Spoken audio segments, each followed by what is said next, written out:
तो क्या हाल आप सब लोग, उम्मीद करते सब लोग करिए तो होंगे। तो भाईजान इस वीडियो के अंदर मैं आप सब लोगों के वो सारे डाउट क्लियर करने वाला हूँ कि भैया प्रोग्रामिंग लैंग्वेज क्या होती है, फ्रंट एंड क्या होता है, बैक एंड क्या होता है, फुल स्टैक क्या होता है, वो सब मैं सारी की सारी चीज़ें क्लियर कर दूंगा। तो होता ये है कि जिस तरह हम नॉर्मली रूटीन की तरह बात करते हैं हिंदी उर्दू के अंदर या इंग्लिश के अंदर, तो हमारी ह्यूमन कनेक्शन बनाने के लिए, बातचीत ट्रांसफ़र करने के लिए जो लैंग्वेज होती है वो ये वाली लैंग्वेज है। लेकिन अगर हमने कंप्यूटर से बात करनी है तो उसके लिए भी एक स्पेसिफिक लैंग्वेज है, उसको समझाने के लिए कि ये चीज़ इस तरह करो, वो चीज़ उस तरह बनाओ, तो उसको बनाने के लिए हमें लैंग्वेज की ज़रूरत पड़ती है, जिसको हम कहते हैं programming language.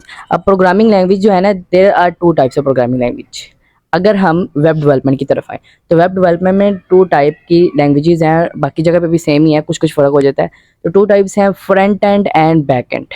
Front end developer वो होता है जो फ्रंट एंड पे वर्क करता है। फ्रंट एंड मतलब कि जो आप जैसे कि कोई वेबसाइट को ओपन करते हैं या कोई ऐप ओपन करते हैं तो आपको बटन्स नज़र आते हैं, कुछ नैव बार नज़र आती हैं, कुछ ऑप्शन नज़र आता है, कुछ चेक बॉक्सेस नज़र आते हैं, तो ये सब जो है ये फ्रंट एंड में आ जाता है। लेकिन जिस वक्त आप डाटा एंटर करते हैं, जैसे कि आप वहाँ पे अपना अकाउंट बनाते हैं, तो अकाउंट बनाने के बाद वो आप फ्रंट एंड में बनाते हैं, लेकिन वो जो डाटा है वो बैक एंड में सेव होता है और बैक एंड के लिए एक अलग डेवलपर होता है, उसकी अलग लैंग्वेजेस होती हैं। तो they are two type of languages, first one is front end language and second one is back end language. तो इसी तरह ये दो टाइप्स के प्रोग्रामर होते हैं, एक होते हैं जो कि फ्रंट एंड पे काम करते हैं, एक होते हैं बैक एंड पे काम करते हैं।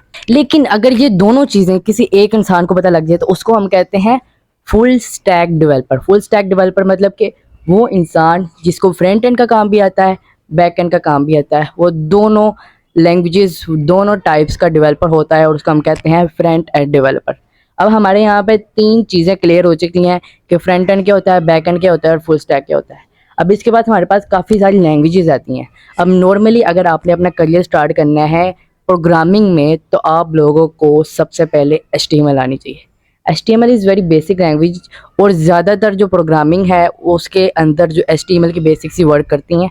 आगे जाके कुछ चेंजेस हो जाती हैं, हर प्रोग्रामिंग लैंग्वेज के अंदर हर किसी के अपने अपने रूल्स हैं, लेकिन अगर आपने अपना करियर स्टार्ट करना है तो आपको ज़रूरी है, आपको HTML आनी चाहिए। कुछ प्रोग्रामिंग लैंग्वेजेस ऐसी होती हैं जो कि फ्रंट एंड और बैक एंड दोनों पे वर्क करती हैं और कुछ ऐसी होती हैं जो कि सिर्फ फ्रंट एंड या कुछ बैक एंड के लिए होती हैं। और बैक एंड और फ्रंट एंड के लिए ज़रूरी नहीं है प्रोग्रामिंग लैंग्वेज हो, इसके लिए कुछ सॉफ्टवेयर भी हैं जैसे कि वर्डप्रेस है। वो ऐसे सॉफ्टवेयर हैं जिसके अंदर आप लोगों को प्रोग्रामिंग सीखने की कोई ज़रूरत नहीं है, आपके सामने सब चीज़ें पड़ी होंगी। अगर आपने कोई नैव बार लगाना है तो वहाँ पे बटन मौजूद है, आप इजीली लगा सकते हैं, आपको प्रोग्रामिंग का बेसिक नहीं है तो।